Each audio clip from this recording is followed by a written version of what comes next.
நம் ஆண்டவர் இயேசு கிறிஸ்துவின் நாமத்தினால் மகிழ்ச்சியும் சமாதானமும் நம் அனைவரோடும் இருப்பதாக. ரோமியர் 11:29-33 முடிய. ஏனெனில் கடவுள் தாம் விடுத்த அழைப்பையும் கொடுத்த அருட்கொடைகளையும் திரும்ப பெற்றுக்கொள்வதில்லை. ஒரு காலத்தில் நீங்கள் கடவுளுக்கு கீழ்ப்படியாமல் இருந்தீர்கள். இப்பொழுது அவர்கள் கீழ்ப்படியாமல் இருப்பதால் நீங்கள் கடவுளின் இரக்கத்தை பெற்றுக்கொண்டீர்கள். அதுபோல இக்காலத்தில் நீங்கள் இரக்கத்திற்குரியவர்களாக இருக்கிறீர்கள். அவர்கள் கீழ்ப்படியாமல் இருக்கிறார்கள், ஆனால் அவர்களும் விரைவில் இரக்கம் பெற்றுக்கொள்வார்கள். அதன் பொருட்டே இவ்வாறு நடந்திருக்கிறது.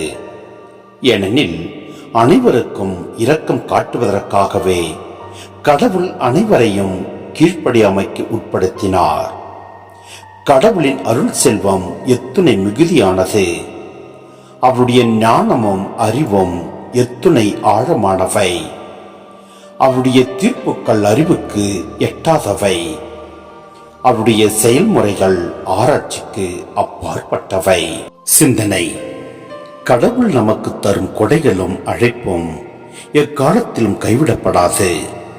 நம் பலவீனங்களால் நாம் தவறிவிட்டாலும் கடவுள் நம்மை விட்டு விலகுவதில்லை.